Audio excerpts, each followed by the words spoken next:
हरिशंकर परसाई हिंदी के ऐसे लेखक जिनके शब्द पहले तो हंसाते हैं, फिर रुलाकर चले जाते हैं। परसाई जी से बड़ा व्यंग लिखने वाला हिंदी साहित्य में कोई दूसरा लेखक नहीं हुआ। उन्हीं की एक व्यंग रचना है अकाल उत्सव। यह व्यंग सामाजिक एवं राजनीतिक विडंबनाओं पर तीखा प्रहार करती है, जहां अकाल जैसी त्रासदी को भी उत्सव के रूप में प्रस्तुत किया जाता है। यह रचना सत्ता एवं समाज की उस मानसिकता को उजागर करती है जहां संवेदनशील मुद्दों को भी दिखावे और प्रचार के माध्यम से ढक दिया जाता है। तो आइए सुनते हैं व्यंग अकाल उत्सव।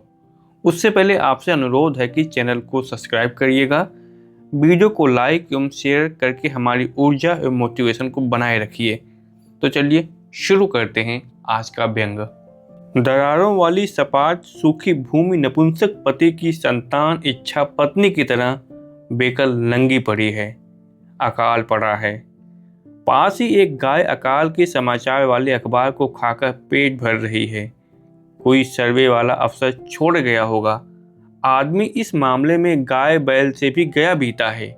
गाय तो इस अखबार को भी खा लेती है, मगर आदमी उस अखबार को भी नहीं खा सकता जिसमें छपा है कि अमेरिका से अनाज के जहाज चल चुके हैं। एक बार मैं खा गया था। एक कॉलम का 6 पंक्तियों का समाचार था। मैंने उसे काटा और पानी के साथ निगल गया। दिन भर भूख नहीं लगी। आजकल अखबारों में आधे पृष्ठों पर सिर्फ अकाल और भुखमरी के समाचार छपते हैं।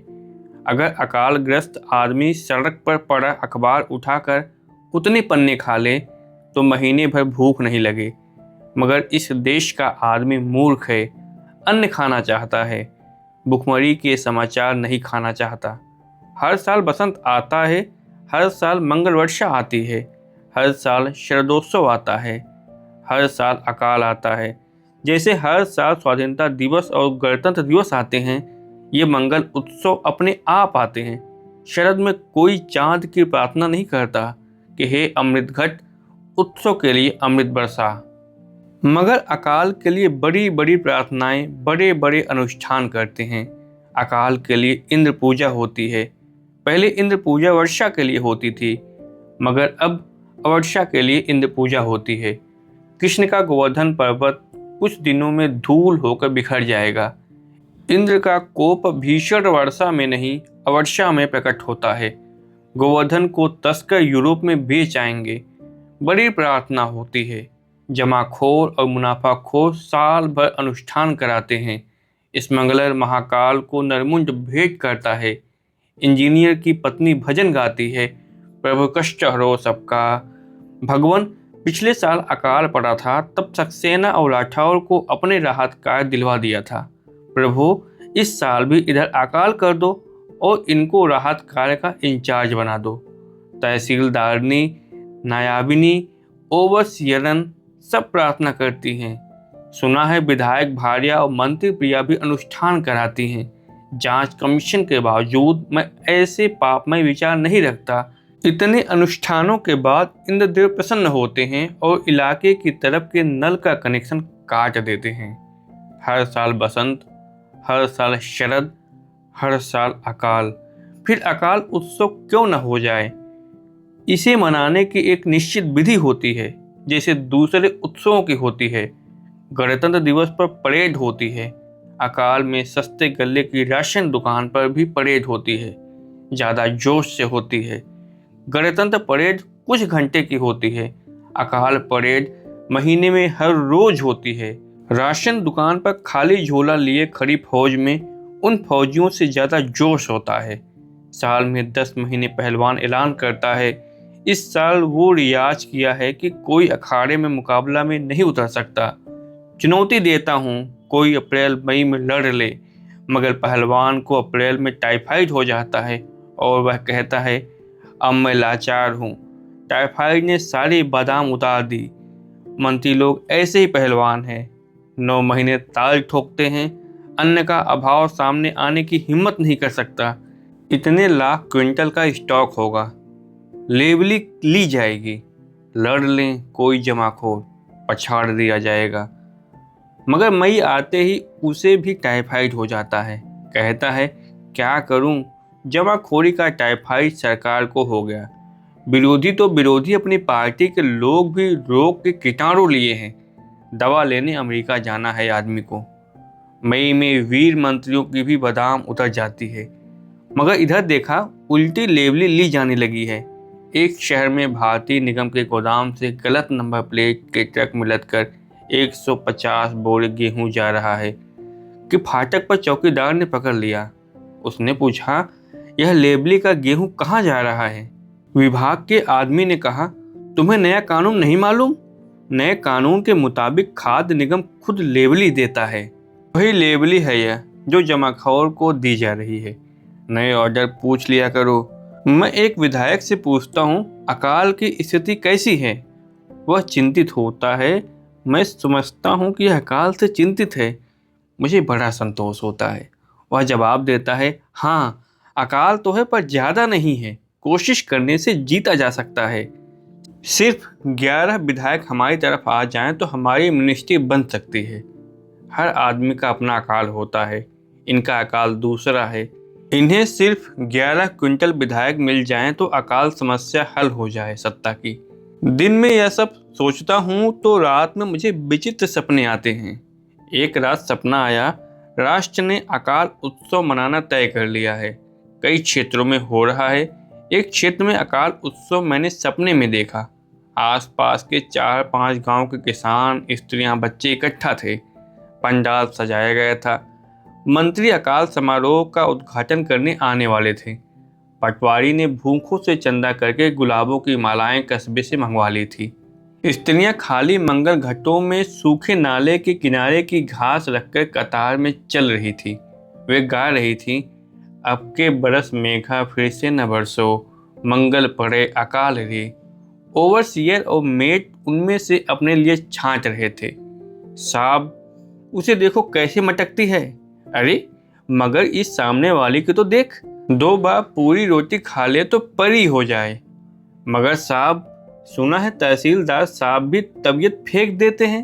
अरे तो थ्रू प्रॉपर चैनल, सरकारी नियम हम थोड़ी तोड़ेंगे। हड्डी हड्डी पता नहीं किस गोद से इन हड्डियों को जोड़कर आदमी के पुतले बनाकर खड़े कर दिए गए हैं।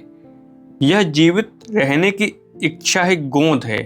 यह हड्डी जोड़ देती है, आंतें जोड़ देती हैं। सिर मील भर दूर पड़ा हो जाए तो जुड़ जाता है। जीने की इच्छा की गोंद बड़ी ताकतवर होती है। पर सोचता हूँ, ये जीवित कैसे हैं? क्यों हैं? ये मरने की इच्छा को खाकर जीवित हैं। ये रोज कहते हैं, इससे तो अच्छा है मौत आ जाए, पर मरने की इच्छा को खा जाते हैं। मरने की इच्छा में पोषक तत्व होते हैं। जीने की इच्छा गोंद होती है जो शरीर जोड़े रखती है। मरने की इच्छा में पोषक तत्व होते हैं। अकाल उत्सव शुरू हुआ। उत्सव में कवि जरूर होते हैं। वे उत्सव का मूड बनाते हैं। वहाँ 2 कवि भी थे जो समयानुकूल कविता बना लाए थे। विधायक ने संक्षिप्त भाषण दिया। बड़े सौभाग्य का विषय है कि मंत्री महोदय हमारे बीच पधारे हैं। उन्हें कई उत्सवों का निमंत्रण था, पर इस जगह के अकाल से उन्हें विशेष प्रेम है, इसलिए वे यहीं पधारे। हम उनका स्वागत करते हैं। माला पड़ी और तालियां पीटी खूब जोर से। सबसे खूबसूरत तालियां पीटी मंत्री के आसपास बैठे जमाखोर, मुनाफाखोर, चोर बाजारियों और उनके सहकारी मौसेरे भाइयों ने। तब मंत्री जी ने भाषण दिया। मैं आपका आभारी हूं कि इस अकाल उत्सव के उद्घाटन के लिए आपने मुझे आमंत्रित किया। अकाल भारत की पुरानी परंपरा है। आप जानते हैं कि भगवान राम के राज्य में भी अकाल पड़ा था। हमारे राज्य में भी अकाल पड़ता है। हम गांधी जी का आदेश के अनुसार राम राज्य ला रहे हैं। अकाल राम राज्य का आधार है। मर्यादा पुरुषोत्तम भगवान राम राज्य के स्वर्ग नहीं ला सकते थे यदि अकाल ना पड़ता। इसलिए अकाल का स्वागत करना चाहिए। अकाल के बिना राम राज्य नहीं आ सकता। मेरे विपक्षी मित्र जो भारतीय संस्कृति के पूजक हैं मुझसे सहमत होंगे कि अकाल हमारी महान भारतीय संस्कृति का एक प्रमुख तत्व है। द्रोणाचार्य जैसे वीर तक भूखे मरते थे। मेरी इच्छा है कि आप खूब खुशी के साथ अकाल उत्सव मनावें। हम घोर संकट में भी प्रसन्न रहते हैं। आप जानते हैं कि परिजन की मौत के बाद हम श्राद्ध करते हैं, तब हाथ पर मलकर शुद्ध घी की परीक्षा करते हैं और उसका लड्डू खाते हैं। मैं अधिक समय नहीं लूँगा, क्योंकि रेस्ट हाउस में मेरा मुर्गा पक गया होगा। मेरी कामना है कि उत्सव सफल हो। वे बैठ गए। इसके बाद दो कविताएं हुई, एक गंभीर और दूसरी हास्य रस की। गंभीर कवि ने पढ़ा, स्वागत अकाल, स्वागत अकाल, भारत के गौरव के प्रतीक, गांधी के सपनों के प्रतीक, गोदामों में रख सुरक्षित हरित क्रांति के प्रिय प्रतीक, मनु भी करते बैठे जुगाल, स्वागत अकाल, स्वागत अकाल। फिर हास्य रस की कविता कवि मामा ने पढ़ी, मामी बोली मामा से देखो, रोटी से बिल्ली निगल गई, मामा बोले रोटी वापस लेने को, तुम निगलो बिल्ली को तुरंत। इसके बाद थोड़ी और औपचारिकता के साथ समारोह समाप्त हुआ, क्योंकि रेस्ट हाउस में मुर्गे पककर बांग देने लगे थे। दूसरे दिन से राहत कार्य शुरू हो गए। मुझे सपने बहुत आते हैं। मैं देखता हूँ भूखे बिलबिला रहे हैं, मजदूरी पूरी नहीं मिलती, मिलती है तो दाना नहीं मिलता, मिलता है तो महंगा मिलता है, महंगा मिलता है तो उसमें न जाने क्या क्या कचरा मिला रहता है। भूखे और अधमरे चिल्लाते हैं, रोटी नहीं है तो उत्सव काहे का, उत्सव फेल हो गया। मुझे एक सपना और आता है, कुछ दूसरी पार्टियों के लोग सेठों, जमाखोरों, सूदखोरों, मुनाफाखोरों को लेकर जाते हैं और लोगों से कहते हैं, तुम्हें रोटी नहीं मिलती? रोटी क्यों नहीं मिलती? क्योंकि गल्ला नहीं मिलता। गल्ला क्यों नहीं मिलता? क्योंकि ये लोग जो आए हैं उनका गल्ला सरकार ने दबा लिया है, जबरदस्ती दबा लिया है। आप लोग बताओ, सदियों से गल्ला तुम किन्हें बेचते थे? लोग बोले, इन आपके साथ के लोगों को। मगर ये लोग? नेता लोग बोले, यह मगर बंद करो अब, इस सरकार ने इनका खरीदना बंद कर दिया है। फिर बताओ, गल्ला तुम किन से लेते थे? वे बोले, इन्हीं से। मगर नेता बोले, पर सरकार ने इनका बेचना भी बंद कर दिया है। लोगों ने कहा कि हम लोग क्या करें, किसके ईमान पर भरोसा रखें? नेता बोले, अब हमारी बात मानो। इस सरकार का अकाल उत्सव तुम लोग भुगत चुके, इस सरकार को बदलो। अब हमें वोट दो, हमें विधानसभा और संसद में भेजो, हमारी सरकार बनवाओ। तुम देखोगे कि तुम सब सुखी हो जाओगे। खरीदने वाले लोग खरीदेंगे और बेचने वाले लोग बेचेंगे। यही आदिकाल से चला आ रहा है, यही सनातन धर्म है। हमारे अकाल उत्सव में तुम्हें कोई शिकायत नहीं होगी। लोग बोले, मगर? नेता बोले, तुम बार बार मगर क्यों बोलते हो? मगरमच्छ बोलो ना। फिर मुझे सपना आता है, मैं सपनों से परेशान हूँ। वे कितने सुखी हैं जिन्हें सपने नहीं आते। मुझे लगने लगा है कि वही सुख की गहरी निद्रा सोता है जिन्हें सपने नहीं आते।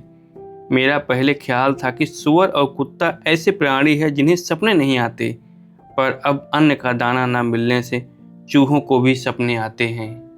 सपने में देखता हूँ कि भूखे लोग तरह तरह की सरकारें बनाते हैं, अकाल उत्सव भी मनाते हैं, बड़ा आनंद है। पर रोटी नहीं मिलती, अन्न नहीं मिलता। मैं दार्शनिक हो जाता हूँ। अथा तो ब्रह्म जिज्ञासा। ऋषि शिष्य से ब्रह्मा के रूप के बारे में चिंतन करने को कहता हूँ।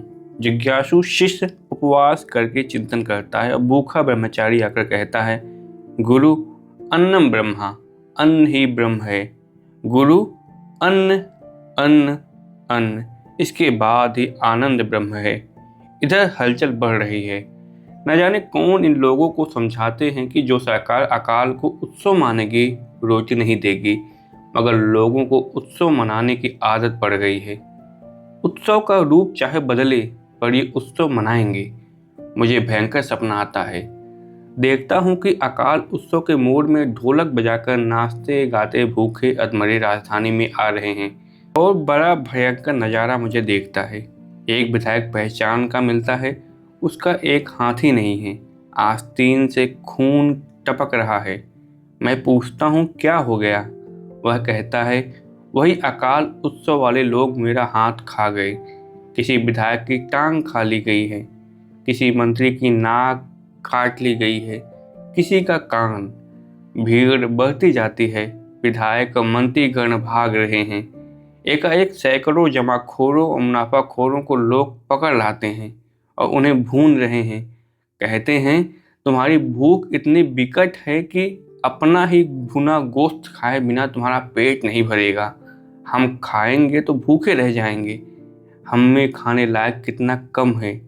अब वे पुलिस और राइफल की राह देख रहे हैं। सारे विधान भवन में सन्नाटा है। संसद और उसके अहाते में भी सन्नाटा है। अब ये भूखे क्या खाएं? भाग विधाताओं और जीवन के थोक ठेकेदारों की नाक खाएं, कान खाएं, हाथ खाएं, टांग खा गए। वे सब भाग रहे हैं। अब क्या खाएं? अब क्या खाएं?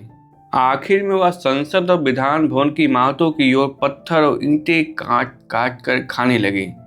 भयंकर सपना। मेरी नींद टूट गई।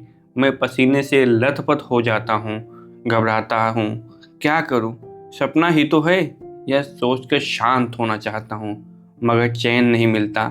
मानस चतुष्शती वर्ष है, इसीलिए मैं रामचरितमानस श्रद्धापूर्वक फिर से पढ़ता रहता हूँ। मैं रामचरितमानस उठा लेता हूँ, इसमें शांति मिलेगी। यूं ही कोई पृष्ठ खोल लेता हूँ, संयोग से लंका कांड निकल पड़ता है। मैं पढ़ता हूँ कि अशोक वाटिका में त्रिजटा नाम की एक राक्षसी सीता को धीरज बंधाती है, और त्रिजटा को भी मेरी तरह सपना आया था। त्रिजटा मुझसे बहुत अधिक देखती समझती थी, उसे बहुत आगे दिखता था। वह कहती है, यह सपना मैं कहूँ बिचारी, हुई हैं सत्य गए दिनचारी। यह व्यंग यहीं समाप्त होता है। आपको यह व्यंग कैसा लगा? अपने विचार कमेंट बॉक्स में हमारे साथ जरूर साझा करें। मिलते हैं अगले व्यंग के साथ। जय हिंद।